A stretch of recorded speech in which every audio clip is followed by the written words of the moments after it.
Hello friends, আজকে আমি আপনাদের সাথে শেয়ার করব ইলিশ মাছের মাথা দিয়ে পুঁই শাক। হয়তো পুঁই শাক তো বাড়িতে খেয়েছেন, ইলিশ মাছের মাথা দিয়েও হয়তো খেয়েছেন। তো আমি কিভাবে তৈরি করেছি সেটাই আমি শেয়ার করেছি, আর আপনারা কিভাবে তৈরি করেন সেটাও আমাকে নিচে কমেন্ট বক্সে লিখবেন।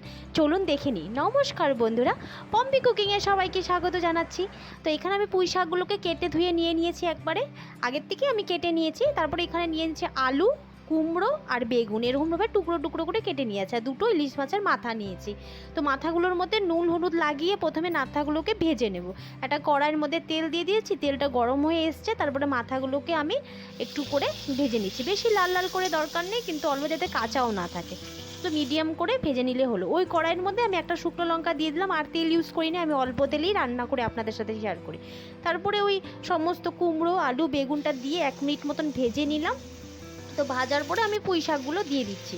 তো পুঁই শাকগুলো দিয়ে না অল্পখানি চিনি দিয়ে দেবেন, কারণ চিনি দিলে পরে তো কালারটা কিন্তু যে সবুজই থাকবে, আর দেখতেও কতটা ভালো হয়, তাই না? তো আমি ঢেকে দিলাম। এখন পুঁই শাকটা দিয়ে একটু চিনি দিয়ে নাড়িয়ে টাড়িয়ে ঢেকে দিলাম। ঢাকনাটা খুললাম 3 মিনিট পর। 3 মিনিট পর দেখুন কালারটা কিন্তু সেমই আছে। এখন আমি হলুদ পাউডার দিয়ে দিলাম, মানে হলুদ গুঁড়ো, উপর দিয়ে পরিমাণ মতন লবণ দিয়ে দিলাম।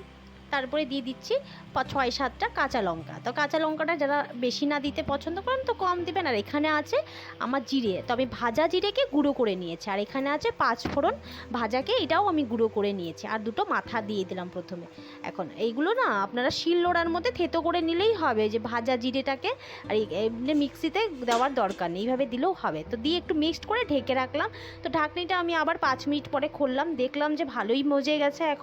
এখন মাথাগুলোকে হালকা হালকা করে ভেঙে দেবেন, জোরে জোরে করে একটু প্রেশার দেবেন। বেশি টুকরো টুকরো করার দরকার নেই, নাহলে বেশি কাটা কাটা হয়ে যায়। তো মাথাগুলো অল্প গোটা গোটা থাকবে, ভালো করে মিক্সড করে নেবেন।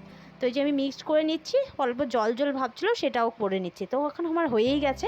এই পর্যায়ে গ্যাস অফ করে দিলেও তো রেডি হয়ে গেছে। চ্যানেলটিতে ভিজিট করতে গেলে তো আমার চ্যানেলটিতে লাইক শেয়ার সাবস্ক্রাইব করে দেবেন। নিচে কমেন্ট বক্সে লিখবেন রেসিপিটি কেমন লাগলো।